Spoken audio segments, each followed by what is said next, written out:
قل إن الموت الذي تفرون منه فإنه ملاقيكم ثم تردون إلى عالم الغيب والشهادة فينبئكم بما كنتم تعملون। আরশে আজিম থেকে আল্লাহ ডাক দিয়া জানায় দিলেন, বান্দা, দুনিয়াতে আমি আল্লাহ তোমাদেরকে পাঠাইয়া দিয়ে আমি আল্লাহ একটা রশি তোমাদেরকে চাইরা দিলাম। এরে বান্দা, দুনিয়ার বাচ্চাগুলো যখন একটা গুড়ি উঠায়, এই গুড়ির মধ্যে গুড়িটাকে হাওয়ার উপরে চাইরা দিয়া, ছোট মাসুম বাচ্চা, এখনো তার শরীরে ঠিক মতো শক্তি হয় নাই, এখনো গুড়িটাকে ভালো করে টাইনা আনতেও পারে না, এমন অনেক বাচ্চারাও আছে।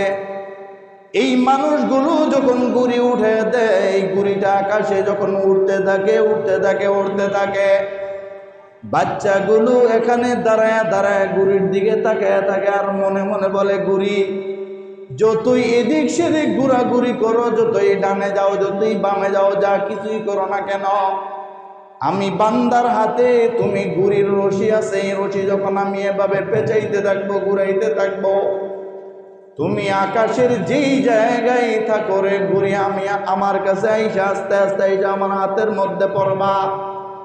রব্বে কাবাও জানায় দিলেন, বান্দা, আমি আল্লাহ তোমাদেরকে বানায়া জমিনের মধ্যে আমি আল্লাহ তোমাদেরকে ছাইরা দিলাম।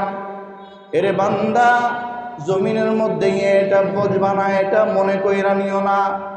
আল্লাহ তাআলা এত সুন্দর করে আমাদেরকে দেহ বানাইছেন, আল্লাহ এত সুন্দর করে আমাদেরকে একটা রূহ দিয়া দুনিয়ার জমিনে পাঠাইছেন, এত সুন্দর করে জবান দিয়া আল্লাহ আমাদেরকে পাঠাইছেন, এত সুন্দর করে রব আমাদেরকে ব্রেন শক্তি, জ্ঞান শক্তি দান করেছেন। বান্দা, যদি একটু যুক্তি বন্ধ করে একটু চিন্তা করো, যেই মানুষগুলো উলঙ্গ হইয়া রাস্তার মধ্যে হাঁটতেছে, দুস্থ আমার বলো, ওই মানুষগুলোর যেমন শরীরের মধ্যে হাত পা অঙ্গ প্রত্যঙ্গ আছে, তুমি আর আমরা যারা কাপড় পরি আমাদেরও হাত পা অঙ্গ প্রত্যঙ্গ আছে। আমি আর তুমি কাপড় পরি আর ওই মানুষটা কাপড় পরে না, উলঙ্গ হইয়া রাস্তার মধ্যে ঘুরে। বন্ধু, একটু যদি চিন্তা করো, এই মানুষটাকেও রব বানাইছে, আমাকেও রব বানাইছে। ওই মানুষটার ব্রেনটা নষ্ট কইরা দেওয়ার কারণে মানুষটা রাস্তার মধ্যে উলঙ্গ হইয়া নির্দ্বিধায় হাঁটতেছে, উলঙ্গ হইয়া যেখানে সেখানে বসতেছে, উলঙ্গ হইয়া রাস্তার অলিতে গলিতে পাড়া মহল্লার মধ্যে ঘুরতেছে। আর তোমাকে আমাকে এই ব্রেন শক্তি ভালো রাখার কারণে উলঙ্গ হওয়া তো দূরের কথা, প্রস্রাবখানায় বৈশা বারবার দেখো তুমি পিছন দিয়া লঙ্গি ঠিক আছে কিনা, এস্তেঞ্জায় যাওয়ার সময় বাথরুমের দরজাটা বারবার লাগানোর চেষ্টা করো, দেখো দরজা ঠিক আছে কিনা, আবার কেউ খুলে ফেলে কিনা। এরে বান্দা, যদি চিন্তা করো রে বান্দা, ওই বান্দারও হাত পা সব কিছু আছে, তোমারও আছে, তুমি উলঙ্গ হও না, ওই বান্দাটা উলঙ্গ হইয়া রাস্তায় ঘুরে। বান্দা, ওই মুহূর্তে রব ডাক দিয়া জানায় দিয়া বলেন, আব্দুল্লাহ, আব্দুল করিম, শোনো শোনো, ওই মানুষটার ব্রেন থেকে আমি আল্লাহ একটা তার ব্রেন থেকে আমি আল্লাহ একটা রড নষ্ট করে দিয়েছি, যার কারণে ওই বান্দাটা উলঙ্গ হইয়া রাস্তায় ঘুরতেছে। আর তোমাকে আমি আল্লাহ ওই ব্রেন শক্তিটাকে এখন পর্যন্ত ভালো রাখলাম, তুমি এখনো উলঙ্গ হইয়া ঘুরো না। আরে বান্দা, যেহেতু আমি আল্লাহ এখনো তোমার ব্রেন শক্তিটা ভালো রাখলাম, সুতরাং এই ব্রেন ভালো থাকা অবস্থায় তুমি মৃত্যুর কথা একবার স্মরণ করো। ব্রেনকে শক্তি থাকা অবস্থায় তুমি দৈনিক 5 ওয়াক্ত নামাজগুলো জামাতের সহিত আদায় করো। বান্দা, দুনিয়ার কোনো মানুষ কবরে গেলে উপকার করতে পারবে না। দোস্ত আহবাব বলো, কবরে যাওয়ার পরে দুনিয়ার কোনো মানুষ তোমাকে আমাকে উপকার করতে পারবে কিনা? বলেন না, পারবে কিনা? দুনিয়ার কোনো মানুষ উপকার করতে পারবে না। সর্বোচ্চ উপকার যেটা করবে, দুনিয়ার মানুষগুলো জানাজা পড়ায়া যদি তোমার জন্য একটু মায়া হয়, বন্ধু দরদ হয়ে কবর পর্যন্ত যাবে, কবরে 3 মুঠ মাটি দিবে, মিনহা খলাকনাকুম ওয়া ফিহা নুঈদুকুম ওয়া মিনহা নুখরিজুকুম তারাতান উখরা। এই তিন মোট মাটি দিয়া বন্ধু বান্ধবরাও চলে আসবে, ভাই বোনেরাও চলে আসবে। নিজের মা কবর পর্যন্ত যেতে পারবে না, দূরে দাঁড়ায় দাঁড়ায় কবরের দিকে তাকায় কান্না করবে। বিবিরাও কবর পর্যন্ত যেতে পারবে না, কবরের দিকে তাকায় তাকায় কান্না করবে, চোখের পানিগুলো ফালাইবে। আল্লাহ ডাক দিয়া বলে, বান্দা ওই কঠিন মুসিবতের সময় যদি নামাজগুলো তোমার ঠিক মতো আদায় করে থাকো, রোজাগুলো যদি বান্দা ঠিক মতো রাইখা থাকো, দুনিয়ার কারো হক তুমি নষ্ট করো নাই, কারো টাকা মাইরা খাও নাই, ব্যবসার মধ্যে জিন্দেগিতে ঝামেলা করো নাই, অন্যের হকগুলো ভাই বোনের হকগুলো মেয়েরা খাও নাই, বান্দা এই আমলগুলো যদি তোমার আমল নামায় থাকে, যেই দিন দুনিয়ার কোনো মানুষ উপকার করতে পারবে না, ওই দিন আমি আল্লাহ তাআলা তোমার এই নেক আমলের কারণে দুনিয়ার সব মানুষ যেদিন অপারক হয়ে যাবে, ওই দিন আমি আল্লাহ কুদরতি ভাবে তোমার কবরের শান্তির ব্যবস্থা করে দিব আমি আল্লাহ। বলেন না সুবহানাল্লাহ। আল্লাহ ডাক দিয়া বলে, বান্দা ওই কঠিন মুসিবতের সময় আমি আল্লাহ তাআলা কবরের মধ্যে সওয়ালের জবাবের ব্যবস্থা করে দিব আমি আল্লাহ। হাসরের ময়দানে আমি আল্লাহ আরশে আজিমের নিচে ডাক দিয়া বান্দা একটু ছায়ার ব্যবস্থা করে দিব। হাসরের ময়দানে আমি আল্লাহ তাআলা ডাক দিয়া আইনা আমার নবী মুহাম্মদুর রাসূলুল্লাহ সাল্লাল্লাহু আলাইহি ওয়াসাল্লামকে দিয়া হাউজে কাউসারের পানিগুলো আমি পান করে দিব। আমার নবীকে দিয়া সুপারিশ করে রে বান্দা, নেক আমলগুলো থাকার কারণে আমি আল্লাহ তাআলা আমার নবীকে দিয়া আমি আল্লাহ তোমাদেরকে সুপারিশ করায়া চিরস্থায়ী শান্তি জান্নাতের মেহমান আমি আল্লাহ ওই নেক আমল ভালো হওয়ার কারণে তোমাদেরকে মেহমান বানায়া দিব। দোস্ত আহবাব, বুঝে থাকলে বলো, আল্লাহ তাআলা বলেন, বান্দা দুনিয়ার সব মানুষ বলেন যা আছে টাকা পয়সা ধন সম্পদ বাড়ি গাড়ি এগুলো দিয়া কবরের আযাবটাকে পরিবর্তন করা কি সম্ভব? বলেন না একবার সম্ভব? আরশে আজিম থেকে আল্লাহ ডাক দিয়া জানায় দিলেন, হাবিব দুনিয়ার জমিনের মানুষগুলোকে আপনি জানায় দেন, মানুষগুলো যখন কবরে যাবে হাসরের ময়দানে বিচার হবে, হাসরের ময়দানে বিচার হওয়ার পরে জাহান্নামী মানুষগুলো যখন জাহান্নামে চলে যাবে, জাহান্নামের আযাব এত ভয়ঙ্কর আযাব, জাহান্নামে যাওয়ার পরে মানুষগুলোর খিদা লাগবে, খিদার যন্ত্রণায় জাহান্নামের মানুষগুলোর নারী পুরি পেট যা আছে সব এভাবে মুচড়াইতে থাকবে খিদার যন্ত্রণায়।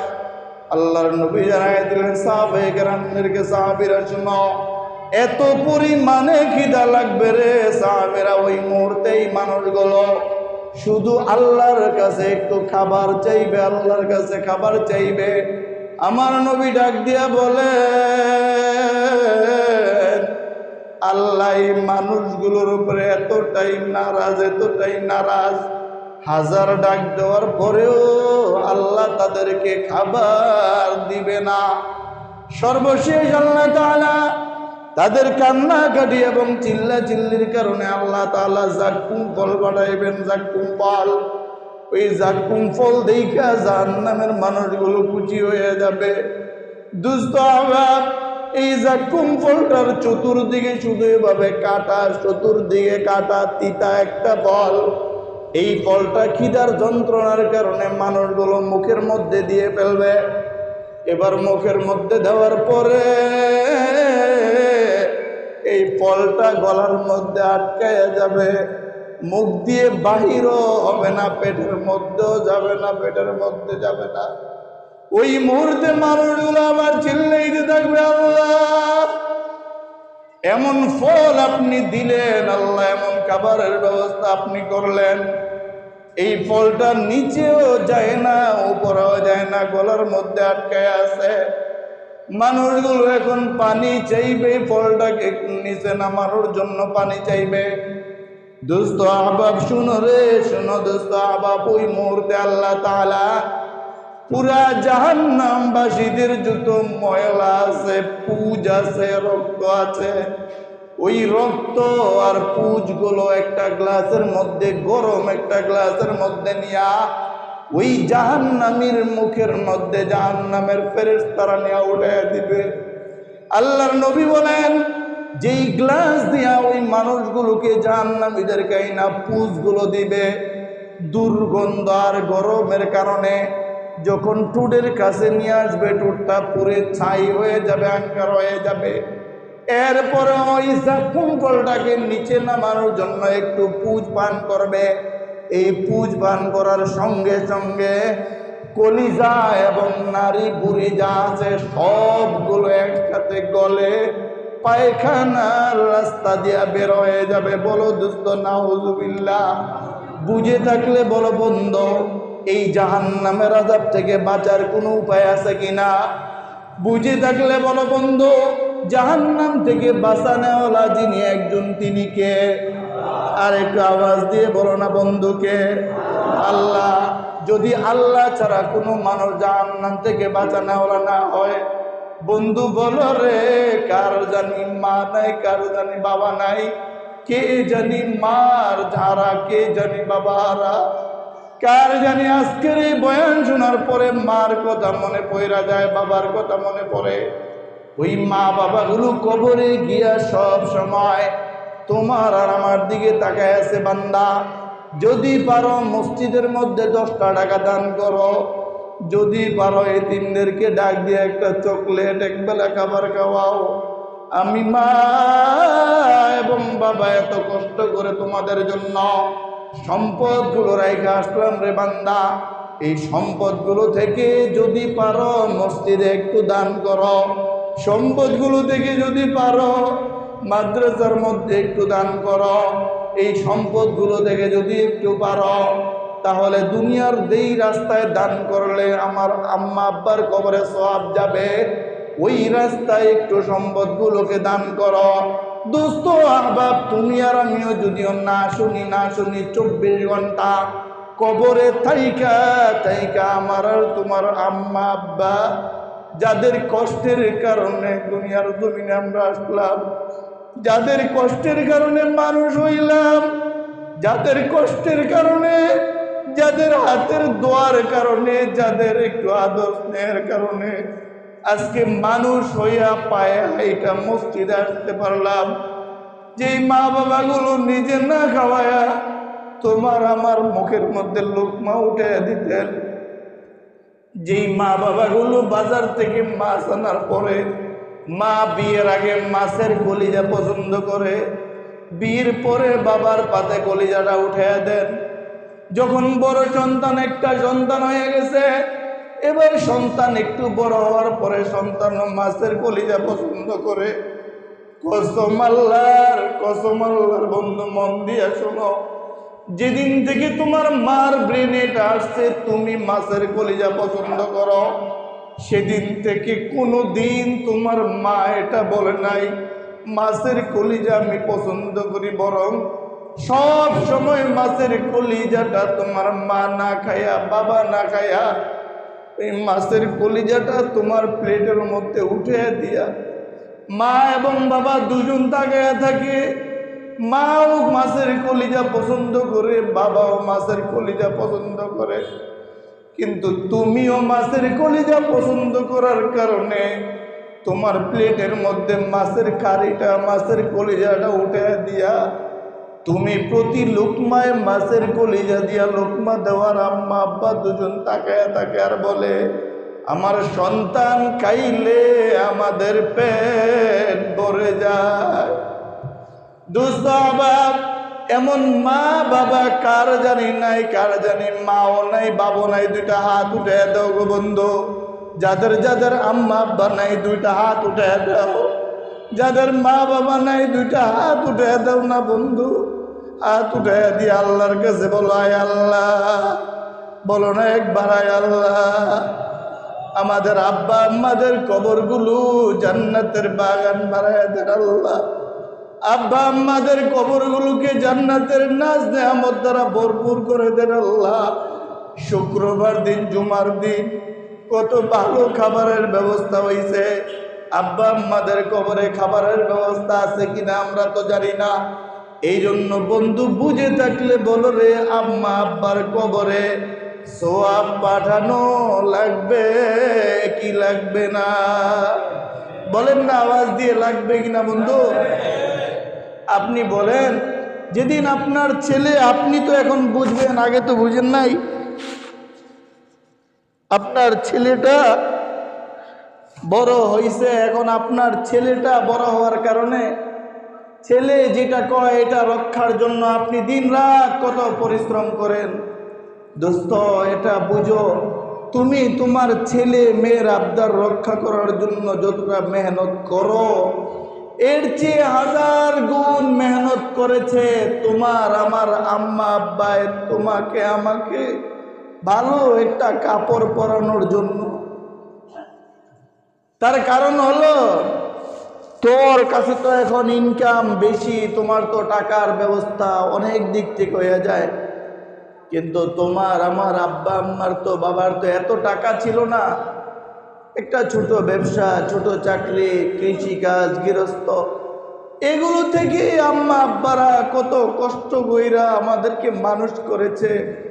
রব জানায়া দিলেন নবীকে দিয়া, নবী আপনি বলেন, যেই মানুষগুলো এই মা বাবাকে না বলে খেদমত করে, আমি আল্লাহ মা বাবাদের কারণে তাদের যে দুনিয়া এবং আখিরাত দোনো জাহানে আমি সফলতা দিয়া দিব। দুনিয়ার সব মানুষ বুঝবে যে মা বাবার খেদমতের কারণে আল্লাহ তাদেরকে এতটা ধনী বানাইছে, এতটা সফলতা, এতটা সম্মান আল্লাহ তাদেরকে দিছে। সুবহানাল্লাহ। এই জন্য আল্লাহর ওয়াস্তে আমরা মা বাবাদের জন্য দান সদকা করবো তো ইনশাআল্লাহ। আল্লাহ তাআলা আমাদেরকে সব জায়গায় যেখানে যে অবস্থায় থাকি, মাহফিল, এতিম, গরিব, মিসকিন, বিধবা, যেখানে যখন সুযোগ হবে আমরা দান করবো তো ইনশাআল্লাহ। বলেন না ইনশাআল্লাহ? আলহামদুলিল্লাহ,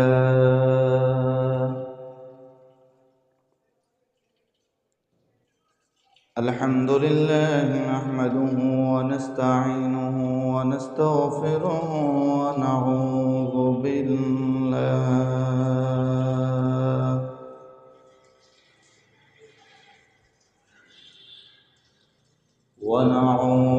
বিল্লাহ মিন শুরুরি আনফুসিনা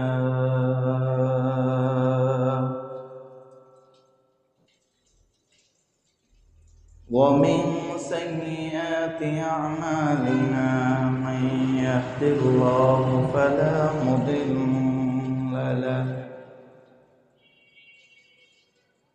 ومن يضلله فلا هادي له ونشهد أن لا إله إلا الله وأن محمدا عبده ورسوله أرسله الله تعالى بالحق بشيرا ونذيرا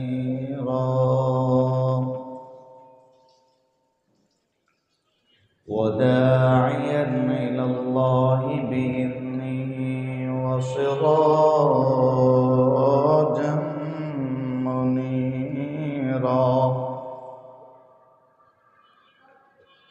أما بعد فأعوذ بالله من الشيطان الرجيم بسم الله الرحمن الرحيم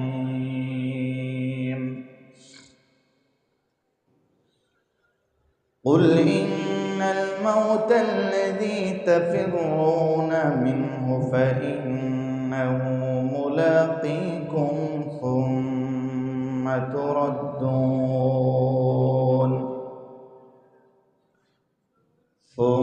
ثم تردون إلى عالم الغيب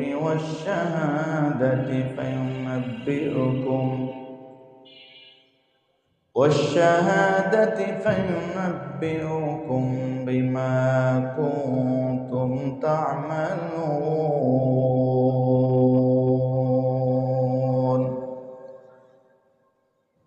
صدق الله مولانا العظيم وصدق رسوله النبي الكريم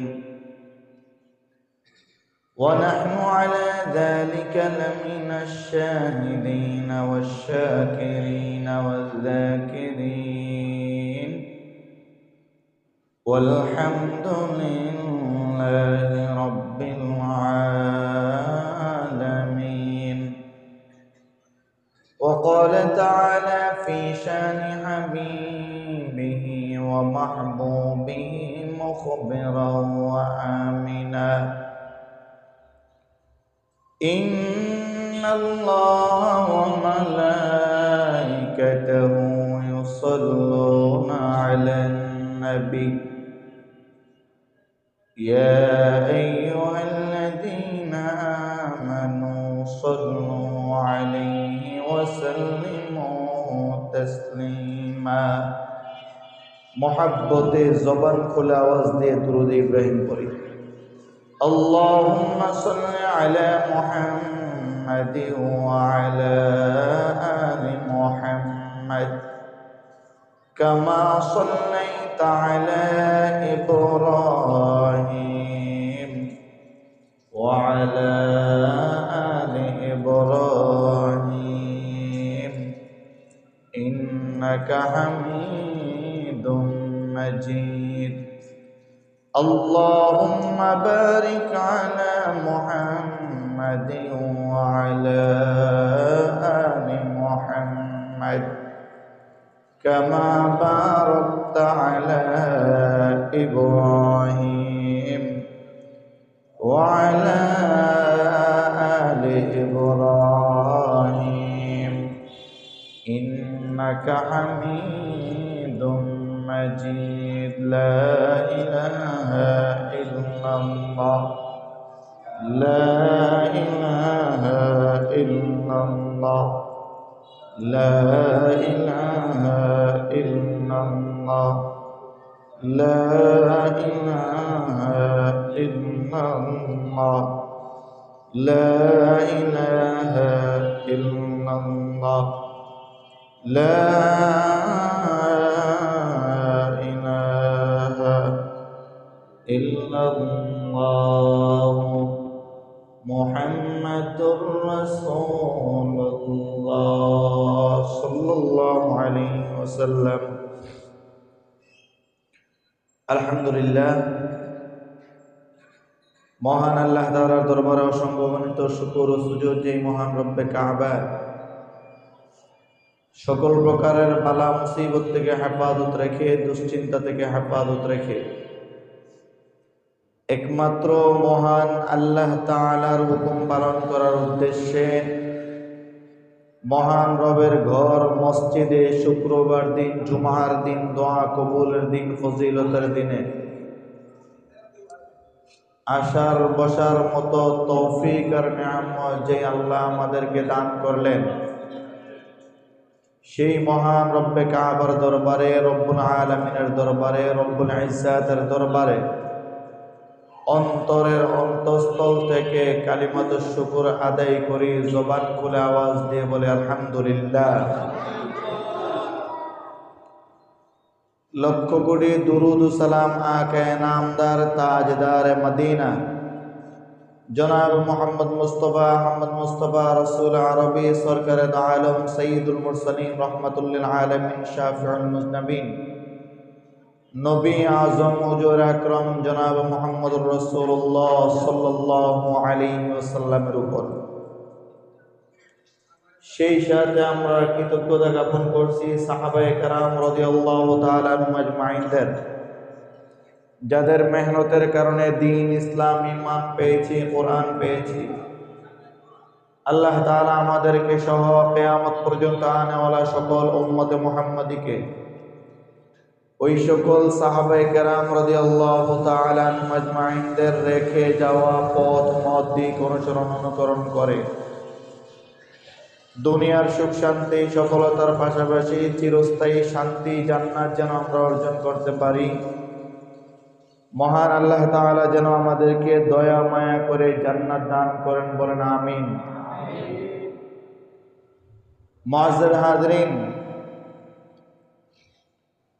আল্লাহ তাআলা বড় দয়া মায়া করেছেন, ইহসান করেছেন, রহমতের নজর আমাদের উপরে পড়েছেন। এই জন্য আল্লাহ তাআলা আমাদেরকে আরো মানুষ থেকে একেবারে যাচাই করে, গণনা করে, নির্বাচিত করে আমাদেরকে মসজিদে নিয়ে আসছেন। এজন্য আমরা খুশি না বেজার?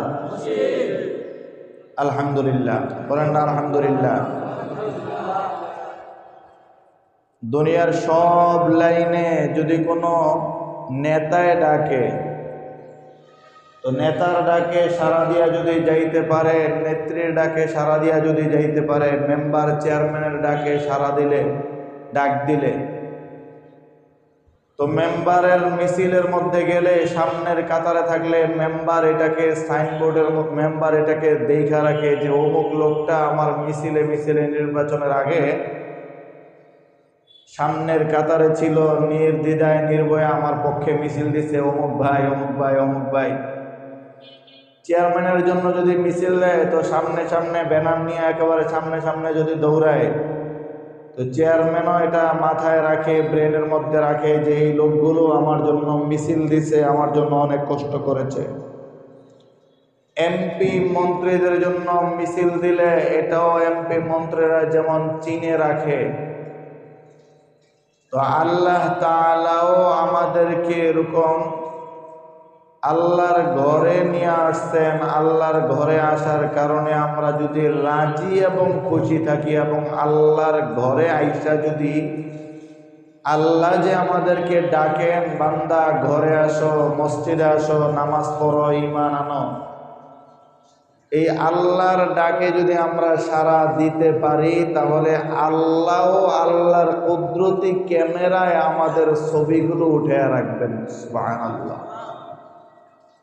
দুনিয়ার মানুষের মিছিলে গেলে, দুনিয়ার মানুষের পিছে ঘুরলে সর্বোচ্চ কি দিবে? এক প্যাকেট বিরিয়ানি 500 টাকা, 1000 টাকা, বা ভালো কোনো চাকরির সুযোগ সুবিধা, নিজের ছেলেটা মেয়েটা বা যে কোনো লাইনে একটা সুবিধা দিয়ে দিবে। তো রব্বে কাবা এটা বুঝাইতে চান, বান্দা দুনিয়ার জমিনের মানুষের যাদেরকে আমি শক্তি দেই, আমি টাকা পয়সা দেই, আমি সব কিছু দেই, এই সব কিছু আমি দেওয়ার কারণে এই মানুষের জন্য মিছিল দিলে, তাদের পিছনে দৌড়াইলে তারা যদি একটু সুবিধা দিতে পারে আর এটাতে যদি এত খুশি হয়ে যাও, তো আমি আল্লাহর জন্য যদি তোমরা দৌড়াও, আমি আল্লাহরও এটা ওয়াদা তোমাদের উপরে যে আমার জন্য দৌড়াইবে, আল্লাহ বলেন আমি আল্লাহ তাকে দুনিয়া এবং আখিরাত দোনো জাহানের সফল ব্যক্তি বানায়া দেব। সুবহানাল্লাহ। আমি আল্লাহ বলেন আমি আল্লাহ দুনিয়াতে শান্তির ব্যবস্থা করে দিব, পরকালে কবর, হাসর, মিজান, ফুলসেরাত যা আছে সব কিছুর জিম্মাদার আমি আল্লাহর কুদরতিভাবে নিয়ে নিব। তাইলে বুঝে থাকলে বলেন, দুনিয়াতে আমরা যেভাবে দৌড়াই এইভাবেই নাকি এর চেয়ে আরো বেশি পরিমাণে আল্লাহর জন্য আমাদেরকে দৌড়াইতে হবে? এর চেয়ে আরো বেশি পরিমাণে আল্লাহর জন্য আমাদেরকে দৌড়াইতে হবে। দৌড়াইলে এর বিনিময়ে দুনিয়ার মানুষের কাছে পিছে দৌড়াইলে পাই না পাই, কি হবে না হবে ঠিক নাই, কিন্তু রব্বে কাবা জানায়া দিলেন হাবিবকে দিয়ে, হাবিব আপনি জানায়া দেন যেই বান্দাগুলো আমি আল্লাহর জন্য দৌড়াইবে, আমি আল্লাহর হুকুম আহকামগুলো মানবে, তো দুনিয়ার জমিনের মানুষের পিছনে দৌড়ানোর কারণে পাইছে কি পায় না এটার গ্যারান্টি নাই। আমি আল্লাহর জন্য যারা দৌড়াইবে নিশ্চিত ইয়াকিন আপনি বলে দেন আমি আল্লাহ তাদেরকে উত্তম প্রতিদান আমি আল্লাহ তাআলা তাদেরকে দান করব। সুবহানাল্লাহ। তো এই জন্য আল্লাহ তাআলা আমাদেরকে দুনিয়াতে পাঠাইছেন পাঠায় আল্লাহ তাআলা আমাদের উপরে কিছু হুকুম আহকাম দিয়েছেন, আমাদেরকে আল্লাহ তাআলা কিছু কাজ দিয়েছেন। আল্লাহ তাআলা দুনিয়ার জমিনে আমাদেরকে পাঠাইয়া আল্লাহ জানেন বান্দাগুলো দুনিয়ার জমিনে যাওয়ার পরে হয়তো তারা কিছু কিছু বান্দা গুনাহ করবে, কিছু বান্দা নেকের কাজ করবে। আচ্ছা, কেন করবে এটা আগে শোনেন, উপরে ভূমিকাটা একটু শোনেন। আল্লাহ তাআলা জান্নাতকে বানাইলেন এবং জাহান্নামকে বানাইলেন। তো 8টা জান্নাত আর 7টা জাহান্নাম আল্লাহ বানাইয়া প্রথমে জাহান্নামকে আল্লাহ তাআলা বানাইলেন, জান্নাতকে বানাইলেন। জান্নাতকে বানানোর পরে আল্লাহ হযরতে জিবরাইলকে পাঠাইলেন। তো জিবরাইল গিয়ে পুরা জান্নাতটা একটা ঘুরান দিলেন। বলেন না একবার সুবহানাল্লাহ। গত জুমায় মনে হয় বলেছিলাম যে জিবরাইলের এত শক্তি, এত পাখা আল্লাহ তাআলা দিছেন। আচ্ছা, আরেকবার শোনেন। রাসূল সাল্লাল্লাহু আলাইহি ওয়াসাল্লামের কাছে হযরতে জিবরাইল আসছে। আল্লাহর নবী সাল্লাল্লাহু আলাইহি ওয়াসাল্লাম জিবরাইলকে দেখে বলে, ভাই জিবরাইল। বলে, ইয়া রাসূলুল্লাহ, ইয়া হাবিবাল্লাহ। বলে, তোমার তো 600 পাখা দিছে আল্লাহ তাআলা, একটা না দুইটা না, 600 পাখা আল্লাহ তাআলা তোমাকে দিছে। তো এই 600 পাখা তোমাকে যে আল্লাহ দিলেন, আমি তো একটা পাখাও একদিনও দেখলাম না। কই পাখা তো একবার দেখলাম না, এইভাবে আসো। তো ওই মুহূর্তে আল্লাহ তাআলা জিবরাইল বললেন রাসূল সাল্লাল্লাহু আলাইহি ওয়াসাল্লামকে, ইয়া রাসূলুল্লাহ, ইয়া হাবিবাল্লাহ, আপনি পাখা দেখবেন? তো আল্লাহর নবী সাল্লাল্লাহু আলাইহি ওয়াসাল্লাম বললেন, হ্যাঁ, তোমার পাখাগুলো আমি দেখব। তো হযরতে জিবরাইল আলাইহিস সালাতু ওয়াস সালাম রাসূল সাল্লাল্লাহু আলাইহি ওয়াসাল্লামকে বললেন, ইয়া রাসূলুল্লাহ, ইয়া হাবিবাল্লাহ, আমি চলে যাই, আপনি একটু পরে এই দিকে উত্তর দিকে তাকাইয়েন। কে বললেন এটা? জিবরাইল। হযরতে জিবরাইল আলাইহিস সালাতু ওয়াস সালাম বললেন, ইয়া রাসূলুল্লাহ, ইয়া হাবিবাল্লাহ, আমি চলে যাই, আপনি একটু পরে উত্তর দিকে তাকায়েন, আপনি তো পাখা সহ আমাকে দেখবেন। বলল, আচ্ছা ঠিক আছে। তো হযরতে জিবরাইল আলাইহিস সালাতু ওয়াস সালাম উপরে চলে গেলেন আল্লাহর কাছে। রাসূল সাল্লাল্লাহু আলাইহি ওয়াসাল্লাম উত্তর দিকে, রাসূল সাল্লাল্লাহু আলাইহি ওয়াসাল্লাম মসজিদে নববীতে বসা। বাইরে গিয়ে আল্লাহর নবী উত্তর দিকে ভাবে ডান দিকে ফিরে তাকাইলেন, উত্তর দিকে তাকাইলেন। 1 মিনিট বা এরকম এর আগেই রাসূল সাল্লাল্লাহু আলাইহি ওয়াসাল্লাম দেখেন এভাবে তাকায় রয়েছে, তবে কোনো মানুষ দেখা যায় না, পাখা দেখা যায় না। রাসূল বলেন, আল্লাহর নবী সাল্লাল্লাহু আলাইহি ওয়াসাল্লাম বলেন যে আমি দেখলাম পুরা মাশরিক থেকে মাগরিব, শিমাল থেকে জুনুব পর্যন্ত, আসমান থেকে জমিন পর্যন্ত এই পুরা জায়গাটা আবরণ, কালো একটা পর্দা দিয়া পুরা জায়গাটা লাগানো আছে। সুবহানাল্লাহ।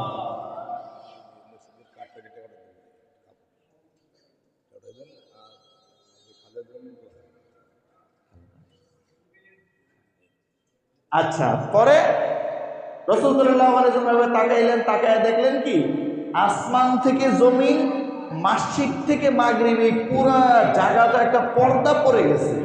সুবহানাল্লাহ। তো রাসূল সাল্লাল্লাহু আলাইহি ওয়াসাল্লাম তো তাকায় আছেন, আশায় আছেন হযরতে জিবরাইল আলাইহিস সালাম আসবেন, 600 পাখা নিয়ে আসবেন, দেখবেন পাখাগুলো। একটু পরে রাসূল সাল্লাল্লাহু আলাইহি ওয়াসাল্লাম দেখলেন এই যেই পর্দাটা ছিল, পর্দাটা উঠে গেছে। হযরতে জিবরাইল আলাইহিস সালাম একটু পরে আবার আসছেন রাসূল সাল্লাল্লাহু আলাইহি ওয়াসাল্লামের সামনে। আসার পরে বলেন, ইয়া রাসূলুল্লাহ, ইয়া হাবিবাল্লাহ।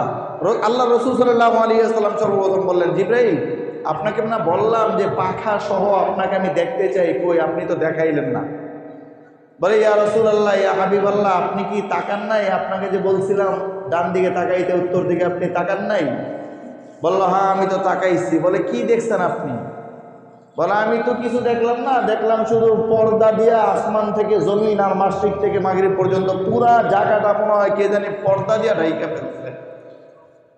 ওই মুহূর্তে হযরতে জিবরাইল আলাইহিস সালাম বলে, ইয়া রাসূলুল্লাহ, ইয়া হাবিবাল্লাহ, শোনেন, আপনি এইভাবে ডান দিকে তাকানোর পরে আসমান থেকে জমিন আর মাশরিক থেকে মাগরিব পর্যন্ত পুরা জায়গাটা মনে হয়েছে পৃথিবীর এই উত্তর প্রান্তটা কে যেন ঢাইকা ফেলছে পর্দা দিয়া। ইয়া রাসূলুল্লাহ, শোনেন, আমি জিবরাইলকে যে আল্লাহ তাআলা 600 পাখা দিছে, এই 600 পাখার একটা পাখা আমি শুধু এই জায়গায় ছড়াইয়া দেওয়ার কারণে পৃথিবীর মাসিক থেকে মাগরিব আর কিমাল থেকে জুনুব পর্যন্ত পুরা পৃথিবীটা পর্দা হইয়া ডাইকা গেছে।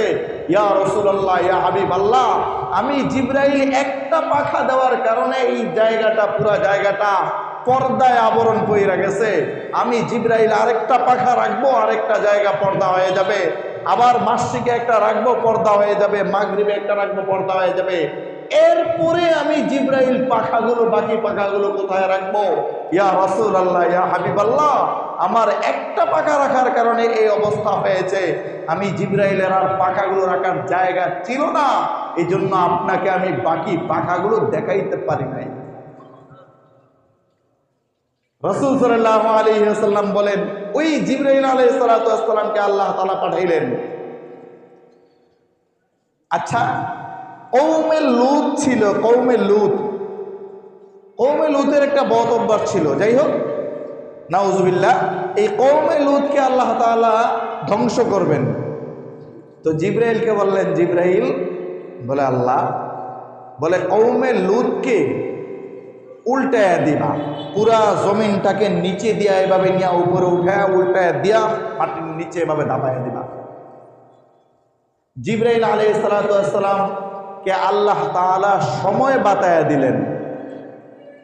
আল্লাহ তাআলা হযরত জিবরাইল আলাইহিস সালাতু ওয়াস সালামকে বললেন, জিবরাইল, একজন মানুষের চোখের পলকটা, এই চোখের পলকটা পড়তে মারতে যত দূর, একটা পলক মাইরা আরেকটা পলক মারতে যতটুকু সময়, এতটুকু সময় তুমি পাইবা যে তুমি পুরা কওমের লূতটাকে জমিন থেকে এভাবে উঠায়া উল্টায়া দিয়া তাদেরকে এভাবে চাপায়া দিবা।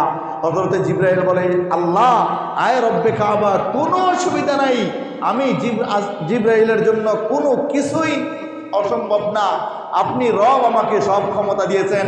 হযরত জিবরাইল আলাইহিস সালাতু ওয়াস সালাম মুহূর্তের মধ্যে আইসা এই চোখের পলকের সময়টাতে জিবরাইল এভাবে কওমে লূত পুরা কওমটাকে মাটির নিচে এভাবে দিয়া পাখা, একটা পাখার অল্প একটু লাগায়া উপরে উঠায়া মুহূর্তের মধ্যে উল্টায়া কওমে লূতকে ধ্বংস করে দিয়েছে। বলেন না নাউজুবিল্লাহ। তো সেই জিবরাইল আলাইহিস সালাতু ওয়াস সালাম হযরত ইব্রাহিম আলাইহিস সালাতু ওয়াস সালামকে আগুনের মধ্যে ফালাইবেন। তো নমরুদ আগুনের মধ্যে ফালায় দিছে, আগুনের মধ্যে ইব্রাহিম পড়ে যাবে। আল্লাহ তাআলা জিবরাইলকে বললেন, জিবরাইল, যাও গিয়ে আমার ইব্রাহিমকে ধরে আগুনটাকে ইব্রাহিমের জন্য আরাম করে যাও। হযরত জিবরাইল আলাইহিস সালাতু ওয়াস সালাম হাদিসের মধ্যে বলেন যে রাসূল সাল্লাল্লাহু আলাইহি ওয়াসাল্লাম বলেন, আরে কওমে লূতকে তো আল্লাহ তাআলা জিবরাইলকে একটা সময় দিয়েছিলেন, চোখের পলক পর্যন্ত সময়, আর আল্লাহ তাআলা হযরত ইব্রাহিম আলাইহিস সালাতু ওয়াস সালামকে যে আগুন থেকে বাঁচাইছেন, ওই আগুনে পড়ার আগে যে আয়েশা জিবরাইল আলাইহিস সালাতু ওয়াস সালাম ধরে ফেলছেন, রাসূল সাল্লাল্লাহু আলাইহি ওয়াসাল্লাম বলেন, এর চেয়ে আরো কম সময়ের মধ্যে আল্লাহ তাআলার নির্দেশে জিবরাইল আয়েশা ইব্রাহিম যেন আগুনে না পড়ে খাপ করে ধরে ফেলছে। সুবহানাল্লাহ। সেই জিবরাইল আলাইহিস সালাতু ওয়াস সালামকে আল্লাহ তাআলা পাঠাইলেন, বললেন, জিবরাইল, বলে আল্লাহ, বলে যাও, একটা জান্নাত বানাইছি, 8টা জান্নাত বানাইছি, যাও গিয়ে জান্নাতটা দেখে আসো। তো জিবরাইল আলাইহিস সালাতু ওয়াস সালাম গিয়ে পুরা জান্নাতটা দেখলেন। পুরা জান্নাত ঘুরে ঘুরে দেখা আল্লাহর কাছে আসছে। আয়েশা বলে, আল্লাহ, আল্লাহ বলে, জিবরাইল, কেমন দেখলা জান্নাতটা? বলে, আল্লাহ, অনেক সুন্দর। তো আল্লাহ বলেন, দুনিয়ার মানুষ কি জান্নাতে যাবে? জিবরাইল বলে, আল্লাহ, দুনিয়ার কোন মানুষ জান্নাত থেকে বাইচা থাকবে না, সবাই জান্নাতে যাবে, যেই সুন্দর করে আপনি জান্নাতটা বানাইছেন। বলেন না সুবহানাল্লাহ। এবার জান্নাতের মধ্যে আল্লাহ তাআলা নামাজ দিয়ে একটা পর্দা দিলেন, রোজা দিয়ে একটা পর্দা দিলেন, যাকাত দিয়া পর্দা দিলেন, হজ দিয়া পর্দা দিলেন, বিবি পর্দা দিয়া পর্দা দিলেন, হালাল দিয়া, এই সব কিছু দিয়া জান্নাতটাকে রব আবার সাজাইলেন, যেই কাজগুলোর মাধ্যমে জান্নাতে যাবে। এবার আল্লাহ তাআলা হযরত জিবরাইলকে পাঠাইলেন, জিবরাইল, যাও এবার জান্নাতে একটা ঘুরান দিয়ে আসো, দেখে আসো। হযরত জিবরাইল আলাইহিস সালাম গিয়ে দেখে, ওরে মা রে মা, জান্নাতে যাওয়া সম্ভব না। কি কয়, এত কাজ, একটু আগে কি দেখলাম আর এখন কি দেখলাম, আরে মা। যাই হোক, জিবরাইল আলাইহিস সালাম ঘুরছে, পুরোটা ঘুরে ঘুরে দেখছেন। দেখে আল্লাহর কাছে আসছে। আল্লাহ বলেন, জিবরাইল কি দেখলাম? বলে, আল্লাহ আপনি যেইভাবে সাজাইছেন, যেইভাবে জান্নাতটা সাজাইছিলেন, মনে হয়েছিল সবাই জান্নাতে যাবে। আর আপনি এই জান্নাতে যাওয়ার জন্য যেই যেই কাজগুলো দিয়ে জান্নাতরা আবার ঢাইকা দিছেন, কয়জন মানুষ যাইতে পারবো আল্লাহ? ওই মুহূর্তে আল্লাহ তাআলা জিবরাইল আলাইহিস সালামকে বললেন, জিবরাইল, যদিও আমি রব, আমার কুদরতি সব হুকুম মাহকামগুলো দিয়া আমি যেই জান্নাতটা আমার বান্দাদের জন্য বানাইলাম এটা যাওয়ার জন্য, যদিও আমি আল্লাহ তাআলা এই হুকুম মাহকামগুলো দিয়া জান্নাতটা পর্দা দিয়া দিলাম, জিবরাইল শোনো, এই পর্দাগুলোকে ভেদ করেও জান্নাতে যাওয়ার মতো কিছু বান্দার বান্দি দুনিয়ার জমিনে আমি আল্লাহ তাআলা পাঠাইব। সুবহানাল্লাহ। এরপরে আল্লাহ জাহান্নামকে বানাইলেন।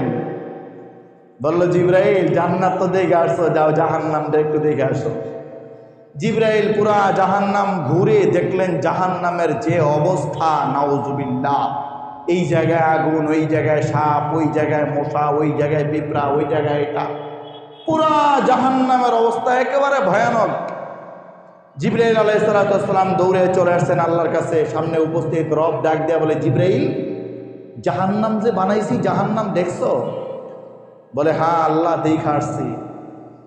আল্লাহ বলে, কি বুঝলা জাহান্নাম দেখা, কি বুঝলা? বলে, আল্লাহ জাহান্নাম দেখা বুঝলাম, দুনিয়াতে আপনি যাদেরকে পাঠাইবেন, যাদের জন্য এই জাহান্নাম বানাইছেন, দুনিয়ার কোনো মানুষ জাহান্নামে যাইব না। সব মানুষ জাহান্নাম থেকে বেঁচে থাকবে। এত কষ্ট করে, এত সাজা দিয়ে, এত ভয়ঙ্কর রূপ দিয়ে আপনি জাহান্নাম বানাইছেন, কোনো মানুষ জাহান্নামে যাবে না। আল্লাহ তাআলা ফেরেশতা দিয়া পুরা জাহান্নামটাকে ঢাইকা দিলেন গুনার কাজগুলো দিয়া। রাত্রে ডিজে পার্টি হবে, বিয়ার সময় এটা হবে, মদের আড্ডা নিয়ে এইভাবে বসবে, গাঞ্জার আড্ডা নিয়ে বসবে, তাস নিয়ে বসবে, অন্যের হক মাইরা ফেলবে, পিস্তল দিয়ে আরেকজনের গুলি করে ফেলবে, মারামারি কাটাকাটি করবে, যা আছে গুনার কাজ, সব কাজগুলো দিয়ে আল্লাহ জাহান্নামটাকে আবার ঢাইকা দিলেন। ঢাইকা এবার আল্লাহ জিবরাইলকে বললেন, জিবরাইল যাও তো জাহান্নামকে আবার দেখে আসো। এইবার জিবরাইল গিয়া দেখে, ওরে সুবহানাল্লাহ, জিবরাইল গিয়া দেখে, ওরে তো সব মানুষ তো জাহান্নামে যাইব। এ তো কি সুন্দর করে সাজাই দিছে ডিজে পার্টি, কি সুন্দর করে সাজাই দিছে মদ, কি সুন্দর করে সাজাই দিছে পররব, কি সুন্দর করে সাজাই দিছে সুদ, কি সুন্দর করে সাজাই দিছে ঘুষ, কি সুন্দর করে সাজাই দিছে গীবত, আরে যা আছে সব দিয়া ঢাইকা দিছে। জিবরাইল পুরোটা ঘুইরা রবের কাছে আসছে। রব বলে, জিবরাইল কি বুঝলা জাহান্নাম দেখে? জিবরাইল বলে, আল্লাহ জাহান্নাম দেখে এটা আমি বুঝলাম, দুনিয়াতে আপনি যে বান্দা বান্দীদেরকে পাঠাবেন, কোনো মানুষ আপনার দয়া ছাড়া, রহমত ছাড়া এই জাহান্নাম থেকে বাঁচতে পারবে না। তার কারণ জাহান্নামে আপনি যেগুলো দিয়া সাজাইতেন, ঢাইকা দিতেন জাহান্নামটাকে, এই সবগুলো তো দেখতে ভালো দেখা যায়, এগুলো তো দুনিয়াতে গিয়ে আপনার বান্দাগুলো করবে। তো জাহান্নামে শুধু জাহান্নাম দেখা আমি জিবরাইল মনে করেছিলাম কেউ জাহান্নামে যাবে না। আর জাহান্নামে যাওয়ার জন্য যেই কাজগুলো দিয়ে আপনি ঢাইকা দিতেন, রব দুনিয়ার কোনো মানুষ তো মনে হয় বাঁচতে পারবে না, সবাই তো মনে হয় জাহান্নামে চলে যাবে, নাউজুবিল্লাহ। তখন আল্লাহ তাআলা ডাক দেয়া বললেন, জিবরাইল, দুনিয়ার জমিনের সব মানুষ, যত মানুষকে আমি আল্লাহ তাআলা দুনিয়ার জমিনে পাঠাইব, এই সব মানুষের মধ্য থেকে আমি আল্লাহ তাআলা কিছু মানুষকে যাচাই করে বাছাই করে কিছু মানুষকে আমি আল্লাহ পাঠাইব, যেই মানুষগুলোকে আমি আল্লাহ জাহান্নামের এত সুন্দর সুন্দর কাজগুলো, যেগুলো দেখতে সুন্দর আসলে জাহান্নামে নিয়ে যাবে, ওই কাজগুলো থেকে ওই বান্দাগুলো বেঁচে থাকার চেষ্টা করবে। আর তাদের চেষ্টার কারণে আমি আল্লাহ তাআলা জাহান্নামের ওই কাজগুলো থেকে তাদেরকে আমি আল্লাহ হেফাজত করব। সুবহানাল্লাহ। এই জন্য আল্লাহ তাআলা আমাদেরকে বানাইছেন বড় সুন্দর করে, আল্লাহ আমাদেরকে বানায়া জমিনের মধ্যে পাঠাইছেন। জমিনের মধ্যে পাঠানোর পরে আল্লাহ তাআলা আমাদেরকে দুইটা মেজাজ দিছেন, দুইটা শক্তি দিছেন। বান্দা চাইলেই গুনাহ করবে, বান্দা চাইলেই নেকের কাজ করবে। বান্দা যদি নেকের কাজ না, গুনার কাজ না করে, রাসূল সাল্লাল্লাহু আলাইহি ওয়াসাল্লামের হাদিস, রাসূল বলেন বান্দা যদি গুনার কাজ না করে, রব ডাক দিয়া বলে পৃথিবীর এমন মানুষ আমি তাদেরকে ধ্বংস করে দিয়ে এমন মানুষ পাঠাবো যারা গুনাহ করবে আবার তওবা করবে, গুনাহ করবে তওবা করবে। রব ডাক দিয়া বলে জমিনের মানুষকে, লা তাকনাতু মির রাহমাতিল্লাহ, বান্দা কি গুনাহ করে ফেলছো, কি গুনাহ করে ফেলছো, যেই গুনাহই করে ফেলছো, যদি গুনার পরিমাণটা আসমান থেকে জমিন পর্যন্ত, মাসরিক থেকে মাগরিব পুরা জায়গাটাও যদি তোমার গুনাহ দিয়া পরিপূর্ণ হয়ে যায়, তারপরেও বান্দা নৈরাশ হয়ে যায় না। একবার তওবা করো, আমি আল্লাহকে একবার ডাকো, আমি আল্লাহ তাআলা ওই গুনাহ করছো এটা বুঝার পরে তওবা করার কারণে আমি আল্লাহ তোমাকে বেগুনাহ মাসুম বানায়া দেব। এই জন্যই আল্লাহ তাআলা বলেন যে দুনিয়ার জমিনের মানুষগুলোকে আমি আল্লাহ তাআলা পাঠাইছি, সব মানুষ কবরে যাবে, সব মানুষ মৃত্যুর স্বাদ গ্রহণ করবে, সব মানুষকেই একদিন মৃত্যুর স্বাদ গ্রহণ করতে হবে, মৃত্যুবরণ করতে হবে। রব ডাক দিয়া বলেন তোমরা যে মৃত্যুবরণ করবা, এই মুলাকাতটা আজরাইলের সাথে সম্পর্কটা, যেদিন আজরাইলের সাথে তোমার সাক্ষাৎ হবে, ওই সাক্ষাৎটা তোমার কোন অবস্থায় হবে সেটার জন্য একটু প্রস্তুতি নাও। ওই অবস্থাটা কি এমন হবে যে ফজর পরে গেছি, তারপরে জোহরের আগে আজরাইলের সাথে মোলাকাত হইছে, তো ফজর কাজা নাই, জোহর পরে গেছি, আসরের আগে আজরাইলের সাথে দেখা, আসর কাজা নাই, আসর পরে গেছি, মাগরিবের আগে মাঝখানে মরে গেছি, আজরাইলের সাথে দেখা, আমার মাগরিব আসর কাজা নাই, মাগরিব কাজা নাই, এশা কাজা নাই। রসুল ডাক দিয়া বলেন যদি মোলাকাতটা এরকমই হয়, তাহলে এই মোলাকাতের কারণে এই মৃত্যু তোমাকে কবরে শান্তির ব্যবস্থা করবে, হাসরে শান্তির ব্যবস্থা করবে, তোমার পুরা পরকালের জিন্দেগিতে শান্তির ব্যবস্থা এই মৃত্যু তোমাকে করে দিবে ইনশাআল্লাহ।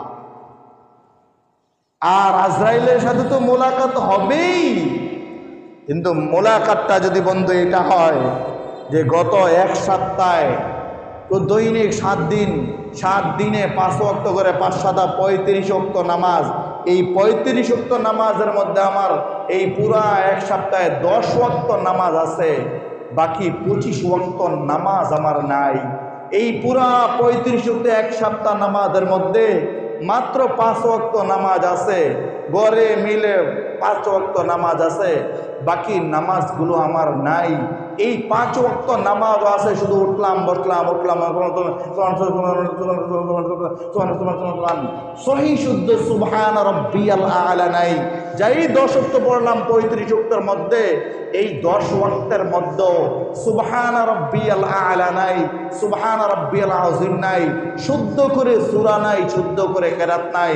দোস্ত বলো, ওই অবস্থায় যদি আজরাইলের সাথে তোমার মোলাকাত হয়, এই মোলাকাতটা, এই তোমার আজরাইলের সাথে সাক্ষাৎটা, এই মৃত্যুটা তোমাকে কোন জায়গায় নিয়ে যাবে? বলেন বাঁচার সম্ভাবনা আছে কারো? যদি এমন হইতো যে আজরাইলের সাথে আমরা চুক্তি হয়ে গেছে, একটা মরবো না, এটা যা আজরাইল আইছে, এরপরে মরার কিছু টাকা পয়সা দিয়া এভাবে এভাবে বুঝাই টুঝাই ধমক টমক দিয়া বাচ্চা গেছি, কইছি আগামী শীতের ভরাইস বেটা, শীতের দিন কে জানাজাত কারি এত কষ্ট করে বেটা, অজু টুজু কইরা, অজু ছাড়াই তো অনেকে জানাজা দিয়া লাগব, বিশ্বাস তো নাই বাঙালির লগে। তার মানে শীতের পরে আইস বেটা, যাতে গরমের দিন অন্তত ঠান্ডার লাগিয়ে অজুটা ঠিক মতো কইরা জানাজাটা দেয়। মানুষ যদি পারতো তো আজরাইলের লগে এই চুক্তিটা কইরা লাইতো। এই জন্য আল্লাহ তাআলা ডাক দেয়া বলেন, বান্দা ইদা জা আজালুহুম লা ইস্তাখিরুনা সাআতাও ওয়া লা ইস্তাকদিমুন। এই যে একটা চুক্তি কইরা লাইবা তোমরা, শীতের দিন আসলে বলবা শীতের দিনে উযু করে অনেকে জানাজা দিব না, গাইরে উযু আইয়া জানাজা দিয়া লাইব। গরমের দিন আইস, গরমের দিন আইলে কবে বেটা তারা কবর কুটবো, ওরা তো গাইম্মা অস্থির, তাকে গাম কবর পরবো, তার চেয়ে গরমের চেয়ে শীতের দিনে ভালো, যারা কবর কুটবো তাকে লেগে ভালো, শরীরে কোনো ঘাম টাম নাই। রবও জানে যে মানুষ কতটা 2 নাম্বারি করে, তো রবও জানে যে তারা আজরাইলের লোকও খালি কাল ঘুরাইব, শীত না গরম, গরম না শীত, নামাজ উক্ত না ওই উক্ত, ওই উক্ত না ওই উক্ত। এই জন্য রব দুনিয়ার সব কিছু বইলা দিয়া একটা জায়গায় এসে রব আটকাই দিয়া বলে, বান্দা কোন দিন মৃত্যুবরণ করবা এটা আমি আল্লাহ তোমাদেরকে এখনো জানাই নাই। তার কারণ না জানাই আমি আল্লাহ তাআলা দেখতেছি যে মৃত্যুর জন্য প্রস্তুতি তোমরা নেও কিনা। এই জন্য আল্লাহ ডাক দিয়া বলেন, قل إن الموت الذي تفرون منه فإنه ملاقيكم ثم تردون إلى عالم الغيب والشهادة فينبئكم بما كنتم تعملون। আর সে আজিম থেকে আল্লাহ ডাক দিয়া জানাই দিলেন, বান্দা দুনিয়াতে আমি আল্লাহ তোমাদেরকে পাঠাইয়া দিয়ে আমি আল্লাহ একটা রশি তোমাদেরকে চাইরা দিলাম।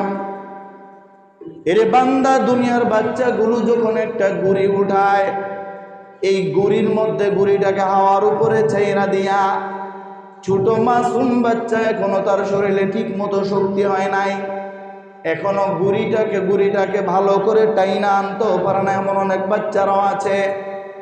এই মানুষগুলো যখন গুড়ি উঠে দেয়, এই গুড়িটা আকাশে যখন উঠতে থাকে, বাচ্চাগুলো এখানে দাঁড়ায় গুড়ির দিকে তাকায় আর মনে মনে বলে, গুড়ি যতই এদিক সেদিক ঘোরাঘুরি করো, যতই ডানে যাও, যতই বামে যাও, যা কিছুই করো না কেন, আমি বান্দার হাতে তুমি গুড়ির রশি আছে, এই রশি যখন আমি এভাবে পেঁচাইতে থাকবো, ঘুরাইতে থাকবো, তুমি আকাশের যেই জায়গায় থাকো রে ঘুরি, আমি আমার কাছে আইসা আস্তে আস্তে আইসা আমার হাতের মধ্যে পড়বা।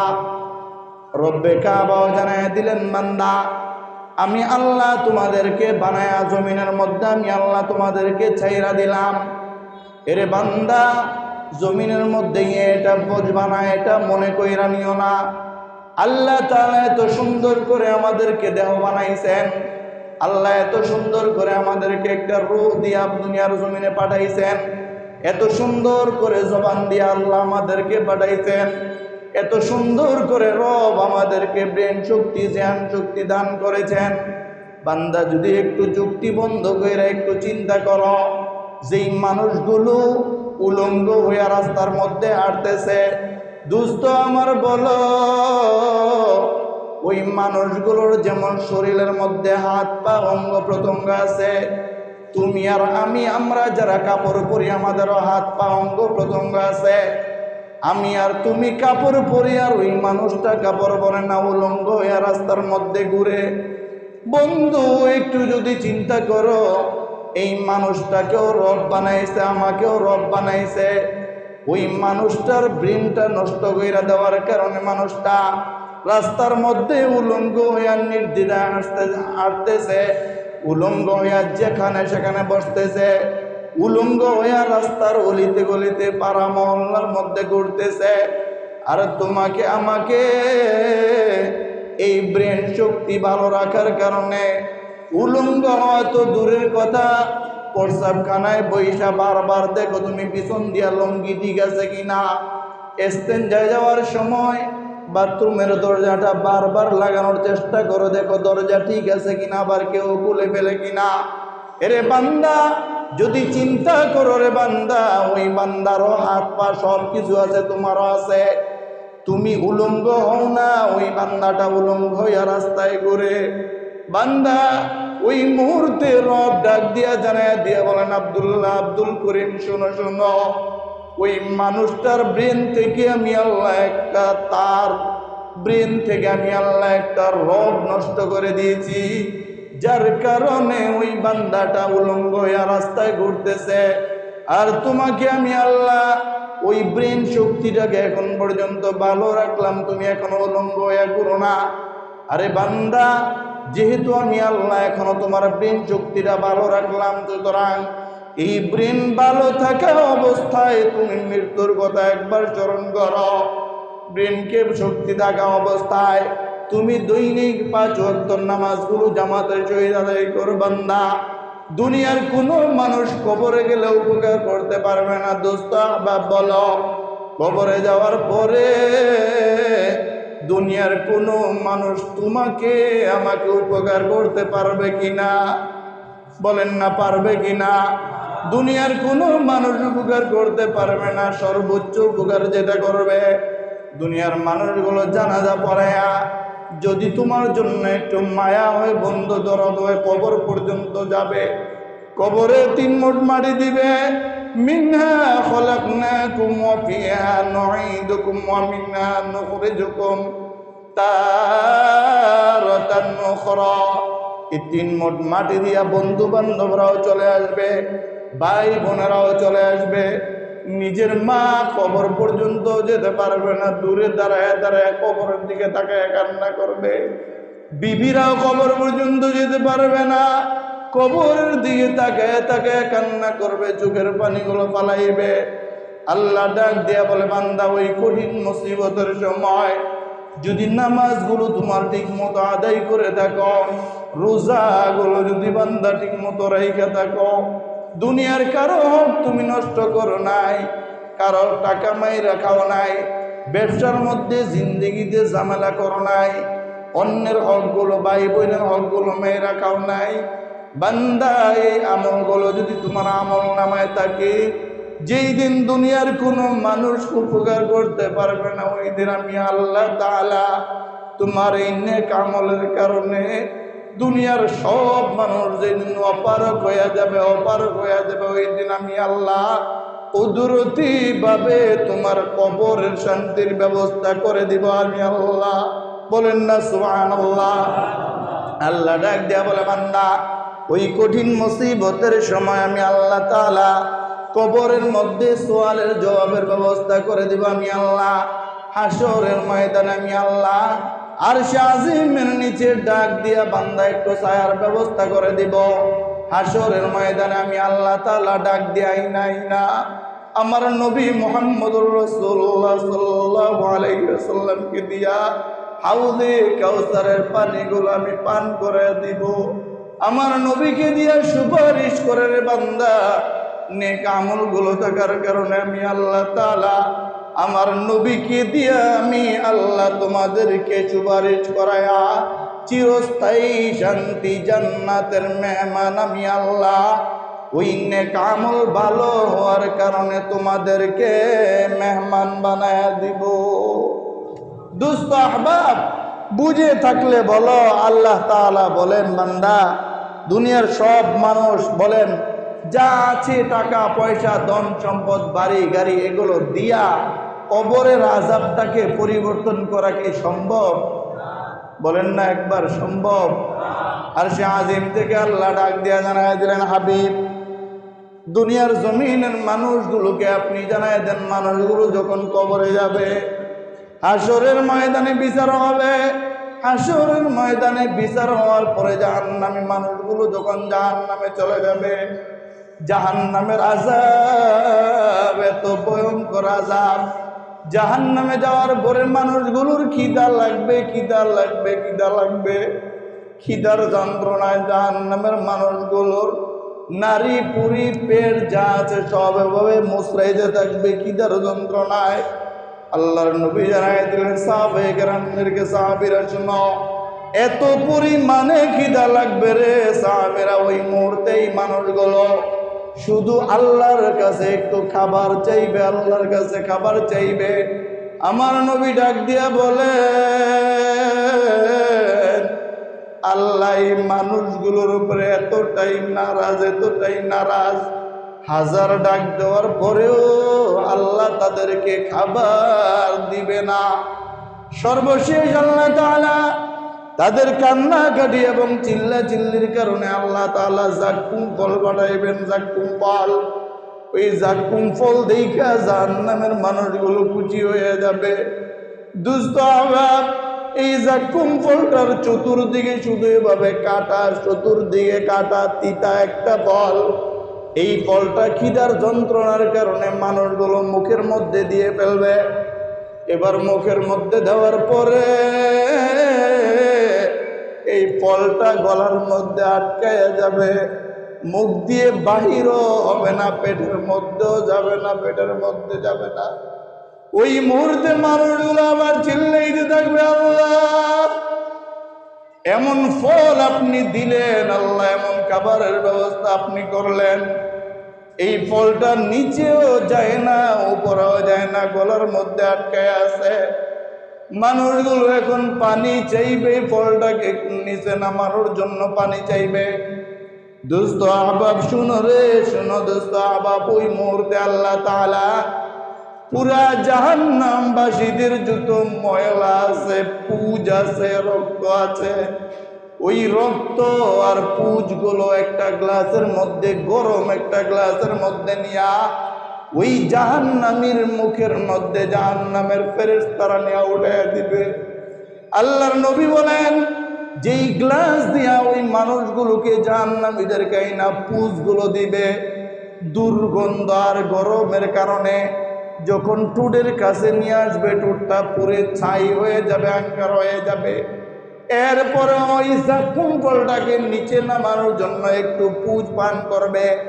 এই পুজ পান করার সঙ্গে সঙ্গে কলিজা এবং নারী বুড়ি যা আছে সবগুলো একসাথে গলে পায়খানার রাস্তা দিয়া বের হয়ে যাবে। বলো দোস্ত নাউজুবিল্লাহ।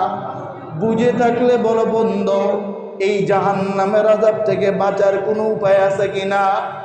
বুঝে থাকলে বলো বন্ধু, জাহান্নাম থেকে বাঁচানোওয়ালা যিনি একজন, তিনি কে?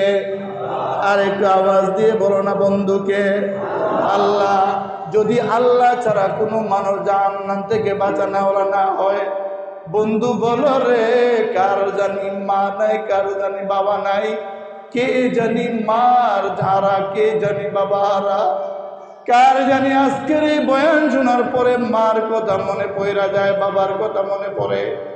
ওই মা বাবাগুলো কবরে গিয়া সব সময় তোমার আর আমার দিকে তাকায় আছে। বান্দা, যদি পারো মসজিদের মধ্যে 10টা টাকা দান করো, যদি পারো এতিমদেরকে ডাক দিয়ে একটা চকলেট একবেলা খাবার খাওয়াও। আমি মা এবং বাবা এত কষ্ট করে তোমাদের জন্য সম্পদগুলো রাইখা আসলাম রে বান্দা, এই সম্পদগুলো থেকে যদি পারো মসজিদে একটু দান করো, সম্পদগুলো থেকে যদি পারো মাদ্রাসার মধ্যে একটু দান করো, এই সম্পদগুলো থেকে যদি একটু পারো, তাহলে দুনিয়ার যেই রাস্তায় দান করলে আমার আম্মা আব্বার কবরে সওয়াব যাবে, ওই রাস্তায় একটু সম্পদগুলোকে দান করো। দোস্ত আহবাব, তুমি আর আমিও যদিও না শুনি 24 ঘন্টা কবরে থাইকা থাইকা আমার আর তোমার আম্মা আব্বা যাদের কষ্টের কারণে দুনিয়ার জমিনে আমরা আসলাম, যাদের কষ্টের কারণে মানুষ হইলাম, যাদের কষ্টের কারণে, যাদের হাতের দোয়ার কারণে, যাদের একটু আদর স্নেহের কারণে আজকে মানুষ হইয়া পায়ে হাইটা মসজিদে আসতে পারলাম, যেই মা বাবাগুলো নিজে না খাওয়ায়া তোমার আমার মুখের মধ্যে লোকমা উঠে দিতেন, যেই মা বাবাগুলো বাজার থেকে মাছ আনার পরে, মা বিয়ের আগে মাছের কলিজা পছন্দ করে, বিয়ের পরে বাবার পাতে কলিজাটা উঠে দেন। যখন বড় সন্তান, একটা সন্তান হয়ে গেছে, এবার সন্তান একটু বড় হওয়ার পরে সন্তান মাছের কলিজা পছন্দ করে। কসম আল্লাহর বন্ধু, মন দিয়া শোনো, যেদিন থেকে তোমার মার ব্রেনে এটা আসছে তুমি মাছের কলিজা পছন্দ করো, সেদিন থেকে কোনো দিন তোমার মা এটা বলে নাই মাছের কলিজা আমি পছন্দ করি, বরং সব সময় মাছের কলিজাটা তোমার মা না খায়া, বাবা না খায়া, এই মাছের কলিজাটা তোমার প্লেটের মধ্যে উঠে দিয়া মা এবং বাবা দুজন তাকায়া থাকে। মাও মাছের কলিজা পছন্দ করে, বাবাও মাছের কলিজা পছন্দ করে, কিন্তু তুমিও মাছের কলিজা পছন্দ করার কারণে তোমার প্লেটের মধ্যে মাছের কারিটা, মাছের কলিজাটা উঠে দিয়া তুমি প্রতি লোকমায় মাছের কলিজা দিয়া লোকমা দেওয়ার আম্মা আব্বা দুজন তাকায় তাকে আর বলে, আমার সন্তান খাইলে আমাদের পেট ভরে যায়। দোস্ত আবার এমন মা বাবা কার জানি নাই, কার জানি মাও নাই, বাবু নাই, 2টা হাত উঠে দাও গো বন্ধু। যাদের যাদের আম্মা আব্বা নাই 2টা হাত উঠে দাও, যাদের মা বাবা নাই 2টা হাত উঠে দাও না বন্ধু। হাত উঠাইয়া দিয়ে আল্লাহর কাছে বলো, আয় আল্লাহ, বলো না একবার, আয় আল্লাহ, আমাদের আব্বা আম্মাদের কবরগুলো জান্নাতের বাগান বানায়া দেন আল্লাহ। আব্বা আম্মাদের কবরগুলোকে জান্নাতের নাজ নেয়ামত দ্বারা ভরপুর করে দেন আল্লাহ। শুক্রবার দিন, জুমার দিন কত ভালো খাবারের ব্যবস্থা হয়েছে। আব্বা আম্মাদের কবরে খাবারের ব্যবস্থা আছে কিনা আমরা তো জানি না। এই জন্য বন্ধু বুঝে থাকলে বলো রে, আম্মা আব্বার কবরে সোয়াব পাঠানো লাগবে কি লাগবে না? বলেন না, আওয়াজ দিয়ে লাগবে কিনা বন্ধু? আপনি বলেন, যেদিন আপনার ছেলে, আপনি তো এখন বুঝবেন, আগে তো বুঝেন নাই, আপনার ছেলেটা বড় হয়েছে, এখন আপনার ছেলেটা বড় হওয়ার কারণে ছেলে যেটা কয় এটা রক্ষার জন্য আপনি দিন রাত কত পরিশ্রম করেন। দোস্ত, এটা বুঝো, তুমি তোমার ছেলে মেয়ের আবদার রক্ষা করার জন্য যতটা মেহনত করো, এর চেয়ে 1000 গুণ মেহনত করেছে তোমার আমার আম্মা আব্বায় তোমাকে আমাকে ভালো একটা কাপড় পরানোর জন্য। তার কারণ হলো, তোর কাছে তো এখন ইনকাম বেশি, তোমার তো টাকার ব্যবস্থা অনেক দিক থেকে হয়ে যায়, কিন্তু তোমার আমার আব্বা আম্মার তো, বাবার তো এত টাকা ছিল না। একটা ছোট ব্যবসা, ছোট চাকরি, কৃষিকাজ, গৃহস্থ, এগুলো থেকে আম্মা আব্বারা কত কষ্ট কইরা আমাদেরকে মানুষ করেছে। রব জানায়া দিলেন নবীকে দিয়া, নবী আপনি বলেন, যেই মানুষগুলো এই মা বাবাকে না বলে খেদমত করে, আমি আল্লাহ মা বাবাদের কারণে তাদের যে দুনিয়া এবং আখিরাত দোনো জাহানে আমি সফলতা দিয়া দিব। দুনিয়ার সব মানুষ বুঝবে যে মা বাবার খেদমতের কারণে আল্লাহ তাদেরকে এতটা ধনী বানাইছে, এতটা সফলতা, এতটা সম্মান আল্লাহ তাদেরকে দিছে। সুবহানাল্লাহ। এই জন্য আল্লাহর ওয়াস্তে আমরা মা বাবাদের জন্য দান সদকা করবো তো ইনশাআল্লাহ। আল্লাহ তাআলা আমাদেরকে সব জায়গায় যেখানে যে অবস্থায় থাকি, মাহফিল, এতিম, গরিব, মিসকিন, বিধবা, যেখানে যখন সুযোগ হবে আমরা দান করবো তো ইনশাআল্লাহ। বলেন না ইনশাআল্লাহ? দোস্ত আহবাব, ছোট্ট একটা আবদার আপনাদের কাছে। আপনারা আসলে কসম আল্লাহর আমি জানি না, আমার মনের যে কথাটা আপনারা আমার অনেক মহব্বত করেন। আমি এই চাকরির দীর্ঘ 11 বছর, এই ডিসেম্বরে হবে 10 বছর হবে। এই দীর্ঘ 10 বছর আমি এটা বুঝছি আলহামদুলিল্লাহ, আপনারা আমার অনেক মায়া করেন, মহব্বত করেন, ইজ্জত করেন। আপনাদের এই ইজ্জতটাকে ইজ্জতের জায়গায় রেখেই যেন আমি খেদমত করতে পারি, সেই তৌফিক যেন আমাকে দান করেন। বলেন না আমিন? আরেকটু আওয়াজ দিয়ে বলেন না আমিন? এই জন্য আমি আগেও বলি, এখনো বলি, আমার যদি কখনো কোনো ভুল আপনারা দেখেন, একেবারে ইমাম হয়ে গেছে, অমুক হয়ে গেছে, এরকম না। ছেলে হিসাবে, ভাই হিসাবে বুঝায়া, নাহলে থাপ্পড় দিয়ে যে যেভাবে বলে দিলেন, কারণ আমিও তো মানুষ, আমি তো ফেরেশতা না, তাই না ভাই? বলেন না, আমিও তো মানুষ। এই জন্য আমরা মোহাব্বতের সাথে থাকবো। ওই ইজ্জত যে আপনারা একটু করেন, আপনারা যে একটু মায়া করেন, ওই মায়ার খাতিলে মাঝে মাঝে আপনাদের কাছে এটা চাই, ওইটা চাই, ভাই দিবেন, ভাই দিবেন, এটা দেন না, ওইটা দেন না, ওইটা দেন না, অনেক সময় চাই, যেভাবে চাই আপনারা ওইভাবে দেন। তো আলহামদুলিল্লাহ, ঢাকার বিভিন্ন মসজিদগুলোতে নামাজ পড়লে এই যে কার্পেটের উপরে যে কাপড়টা লাগানো হয়েছে, বিভিন্ন মসজিদে, ঢাকার মসজিদগুলোতে নামাজ পড়লে দেখা যায় কি, এই কাপড়টা একেবারে সফট একটা কাপড়, নরম কাপড়গুলো, মানে সেজদা দিলে মনে হয় যেন আর একটু জাতা দিয়া সেজদাটা ধরে রাখে। আপনারা তো পরেন ঢাকাতে, এরকম না কাপড়গুলো? আপনারা তো পরেন ওই যে চকে, আরো বিভিন্ন পুরা ঢাকাতে দেখবেন মসজিদগুলোর এই কাপড়টাতে সেজদা দিলে ভাল লাগে, মনে হয় যেন আরেকটু সুবহানাল্লাহ, সুবহান রাব্বিয়াল আলা আরেকবার বাড়ায়া বলি, ভালো লাগে। ওনাদেরকে টাকা দিছে আল্লাহ তাআলা, ওনারা কিনছেন। তো আমার একটা খেয়াল ছিল যে ভাইদেরকে বলে, মুসল্লি বাবাদেরকে বলে, আমরা সকলে মিলে আমরা ইনশাআল্লাহ কয়টা কাপড় জানা লাগবে এটা, ওরকম স্পেশাল হলে 3টা কাপড় হইলে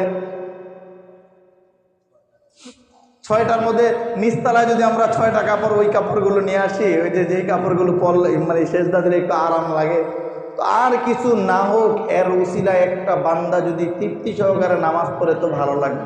এই কাপড়গুলো অনেক দামি যেগুলো আনছে, কিন্তু কাপড়গুলো আছে না, এই কাপড়গুলো একবারে খসখসায়, সেদ্ধা দিলে মনে হয় যেন কপালের মধ্যে কামড় দিয়ে ধরে রাখে। তো এই জন্য একেবারে অল্প সময়ের ভিতরে আমরা যদি মনে হয় যেন 10-15 হাজার টাকার মতো লাগবে, 10,000 টাকা বা 12,000 টাকা, সর্বোচ্চ 15,000 টাকার মতো লাগবে ইনশাআল্লাহ। আল্লাহ যদি কবুল করেন, আগামী জুমায় আপনাদেরকে ওই নরম কাপড়টা বিছিয়ে দেবো ইনশাআল্লাহ। বলেন না ইনশাআল্লাহ? আরে বলেন না চোরে ইনশাআল্লাহ। এই জন্য কি আমরা কেউ আসি 15 জন মানুষ যদি হয় 1,000 টাকা করে হলে 15,000 টাকা। হুজুর আমার আব্বার লাগে আমি 1,000 টাকা দিব, আম্মার লাগে 1,000 টাকা দেবো। ইমন ভাই আলহামদুলিল্লাহ, কাকা একটু লেখা করতে না। ইমন ভাই আব্বা আম্মা নাই ভাই না, ইমন ভাইয়ের আব্বা আম্মাকে যেন আল্লাহ তাআলা কবরগুলো যেন জান্নাতের বাগান মানে এদের আল্লাহ যেন মা বাবার জন্য যেভাবে দান করছে, কথা শুনে দিল নরম হয়ে আল্লাহ যেন মা বাবার কবরকে জান্নাতের বাগানে দেন।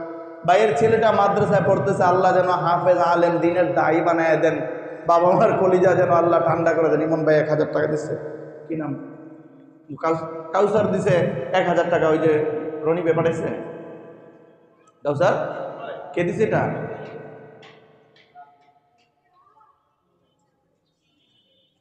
আনোয়ার ভাই দিছে আলহামদুলিল্লাহ। কাকা এটা আনোয়ার ভাই দিছে আমগো, যে এই আমগো আমগো ভাই আনোয়ার ভাই, যে গ্যারেজের আনোয়ার ভাই আলহামদুলিল্লাহ। এও সামনাসামনি পাওয়া ঠিক না, আনোয়ার ভাই এদের একটা ইজ্জত দেয়। উনি একটা গ্যারেজের মালিক, এরপর ওই মাঝে মাঝে হুন্ডা ডালে ঢুকলে মানে উনি মালিক হয়ে উঠে পরে কি করব না করব, আল্লাহ ইজ্জত দিছে। উনি যেমন মানুষ, এটা আনোয়ার ভাই গ্যারেজের শাহজাদা। আচ্ছা, শাহজাদা 2,000 টাকা আলহামদুলিল্লাহ, আল্লাহ কবুল করে, বলেন না আমিন। আর আব্দুল হান্নান ভাইয়ের মাধ্যমে শাহজাদা দিছে 2,000, আবার 500, 2,500 টাকা। এর আগেরটা আনোয়ার ভাই দিছে 1,000 টাকা, আরেকটা কে জানি দিছে। 15 জন হইলে 15,000 টাকা হইলে আমরা কাপড়টা নিয়ে ইনশাআল্লাহ আগামী জুমা আপনারা নামাজ পড়েন, ওইরা কইন হুজুর টিয়ারি দিয়ে উঠে এলেন, আলহামদুলিল্লাহ কাপড়টা ভালো। 15 জন হইলে ইনশাআল্লাহ 15,000 টাকা হয়ে যাবে, আল্লাহ দিলে হয়ে যাবে ইনশাআল্লাহ। আল্লাহ বরকত দান করবে, বলেন না আমিন। মা বাবার কবরে যাবার জন্য আল্লাহ তাআলা যেন মা বাবার কবরে যেন এর সওয়াবগুলো আল্লাহ তাআলা পৌঁছায় দেন, বলেন আমিন। কয়জন হয়েছে কাকা? 15,000 টাকা, 1,000 টাকা করে ইনশাআল্লাহ। সেলিম ভাই 500 টাকা না আলহামদুলিল্লাহ, 1,000 টাকা করে তো দিয়ে লাগবে, অনেকে আছে আলহামদুলিল্লাহ। আচ্ছা, আমগো সেলিম ভাই লাকড়ির দোকান, সেলিম ভাই 500 টাকা আলহামদুলিল্লাহ। আমগো আব্বাস ভাই আলহামদুলিল্লাহ 500 টাকা, আল্লাহ তাআলা বরকত দান করুক। আব্বাস ভাই, আব্বাস উদ্দিন ভাই 500 টাকা আলহামদুলিল্লাহ। ওই মানুষগুলো দান করেও আল্লাহ তাআলা কবুল করুক। এই যে আব্দুল হান্নান ভাই, এর আগে একবার কইছিলাম, হান্নান ভাই কইছে হুজুর কোনো সময় দানের কথা বলে আপনি লেখ খেলেন আমার নামে, আমি থাকি না থাকি ইনশাল্লাহ পৌঁছে দেবো আলহামদুলিল্লাহ। এই যে মানুষগুলো আমি কিন্তু চিনি, আপনারা দেন সাহস লাগে, এই জন্য আমি চাই আসলে, বিশ্বাস করেন। আরেকটা দিন কে বললাম, রনি ভাই, রনি ভাই দিবে 500 টাকা, রনি ভাই 500 আলহামদুলিল্লাহ, আল্লাহ তাআলা কবুল ও মঞ্জুর করে, বলেন না আমিন। সেলিম ভাই নগদ দিয়ে দিছে। আর কে আছে ইনশাল্লাহ 1,000 টাকা করে ইনশাল্লাহ। সেলিম এটা কি আমগো আব্দুল মজিদ, কি নাম? হ্যাঁ, ও আমগো আব্দুল মজিদ কাকা, ওই যে মসজিদের মাঠের পিছে গেলে আব্দুল মজিদ কাকার ছেলে আলহামদুলিল্লাহ। মজিদ কাকা আইলে এমনি হাসি দিয়া কথা কইতো, দিছে 1,000 টাকা। কত দিছে? কত দিছে ভাই? 1,000 টাকা আলহামদুলিল্লাহ। হাজি আব্দুল মজিদ কাকার ছেলে 1,000 টাকা আলহামদুলিল্লাহ। কই কাইম ভাই? কই আব্দুল কাইম ভাই? ভাইও কি কাইম ভাই? আচ্ছা যাক, 1,000 টাকা দিচ্ছে, আরো দিব। কাইম ভাইকে হুজুর দোয়া করেন, আরো দিব ইনশাল্লাহ। আব্দুল কাইম ভাই 1,000 টাকা, আল্লাহ বরকত দান করুন। ফারহান বিল্লাহ ভাই, জামিয়া সৌদুল হেরার মহতমে আমাকে ফারহান ভাই, মুফতি ফারহান বিল্লাহ আলহামদুলিল্লাহ, আমাকে হাবেশা হুজুরের ছেলে, এও 1,000 টাকা আলহামদুলিল্লাহ, আল্লাহ বরকত দেখ, আল্লাহ যেন মাদ্রাসাটাকে কবুল করে, বলেন না আমিন। একটু জোরে কর না আমিন, একটু জোরে কর আমিন। আর কে আছে? হয়ে গেছে মনে হয়, আর 15টা হইলে আপনার সাইডে দেবো, 1 মিনিটের ভিতরে সাইডে দেবো ইনশাআল্লাহ। আল্লাহ তাআলা কি বাবা? আচ্ছা হ্যাঁ, আমগো জয়নাল কাকা আলহামদুলিল্লাহ, জয়নাল কাকা না, জয়নাল কাকাই তো, আমগো জয়নাল কাকা দিব 1,000 টাকা আলহামদুলিল্লাহ। জয়নাল কাকা আলহামদুলিল্লাহ 1,000 টাকা। এই মানুষগুলো তো সবসময় এসে নামাজ পড়ে, আল্লাহ তাআলা বরকত দান করুক। জয়নাল কাকা 1,000 টাকা দিব, হয়ে যাবে ইনশাল্লাহ, আল্লাহ বরকত দিব। আল্লাহ তাদের মজি সাহেব, ওই যে আরেক ব্যয় দিতেছে, জয়নাল কাকা দিব 1,000 টাকা আলহামদুলিল্লাহ। জনার কাকাটা লিখছেন 1000 টাকা, আলহামদুলিল্লাহ। 15টা হয়েছে না, আল্লাহ দিলেন না, আরেকটু 2-3 জন দিবে। ওই যে ভাই ওই দিকটা হাত তুলেছে। আচ্ছা, আরেকটু সাজ্জাদা মাথা উঠে লেছে, বাকি কত আছে এটা দিয়ে দিব মনে হয় আব্দুল কাইম ভাই। ভাই আর হ্যাঁ, আচ্ছা আপনি একদম লইলে ওই যে একটা আছে, এবার দেউন না আছে কিন্তু হাত উঠে লাইলেও তাড়াতাড়ি কোনো কাইম ভাই ঠিক গেছে কিন্তু ইনশাল্লাহ। আচ্ছা, ওই যে ওই দিকটা বাচ্চু ভাই, ইয়া আব্দুর রহমান ভাই 500 নগদ দিছে। তাও ভাই আব্দুর রহমান ভাই 500 নগদ দিছে। আর ওই দিকটা ওই যে বাচ্চু ভাই হোটেলে, ও তরকারিটা তো রান দেও, 5টা বুনা করলে ভেজটা দিয়ে এমনি খাইতে মতো, আলহামদুলিল্লাহ। মসজিদ সামনে হোটেল, বা যদি কোনো সময় দুপুরবেলা বউটু বেড়াইতে থাকে না, আইয়া খাইয়েন, তৃপ্তি পাইবেন ইনশাল্লাহ, আলহামদুলিল্লাহ। বাচ্চু ভাই টাকাটা নিয়ে আসো, বাচ্চু ভাই টাকাটা নিয়ে আসো। ও বিপিএল আম ইয়া ভাই আবুল হোসেন ভাই, কালাম ভাই, আবুল কালাম আহারে ভুলে গেছে, আলোচনা করলাম। লেখছেন ইয়া লেখছেন বিপিএল আবুল কালাম ভাই 1000 টাকা, বাচ্চু ভাই দিছে 1500 টাকা। কেউ পলাশ কাকু এতক্ষণ লাড়া দিছে, কাহিম ভাই তো সবটা লয়ে যেতেছিল গা, তত বালা 500 টাকা পাইছেন ভাগে। পলাশ কাকা 500 টাকা, বিপিএল আবুল কালাম ভাই 1000 টাকা। বুঝছে নি? বাচ্চু ভাই 500 পেড, বিপিএল আবুল কালাম ভাই 1000 টাকা লিখছেন, বিপিএল আবুল কালাম ভাই 1000 টাকা। আর বাকিটা ওই যে আমরা সাজ্জাদে 2-3 বার কয়ে এলাইছে, কত জানি লাগবে। হ্যাঁ, ওই যে আনাস ভাই 1000 টাকা, কয়েকদিন আগে ফ্যানটা দিছিল, মনে আছে না আপনাকে? এই ফ্যানটা দিছিল ভাই, আলহামদুলিল্লাহ। আল্লাহ তারা কবুল ও মঞ্জুর করুক, বলেন না আমিন। আল্লাহ সবার দানকে কবুল করুক, সবার আত্মা আব্বার কবরে যারা বেঁচে আছে তাদেরকে হায়াত বাড়াইয়া দেখ, যারা নাই তাদের কবরে আল্লাহ পরিপূর্ণ সব পৌঁছাই দেখ। আর মনে বাকি আছে কিছু?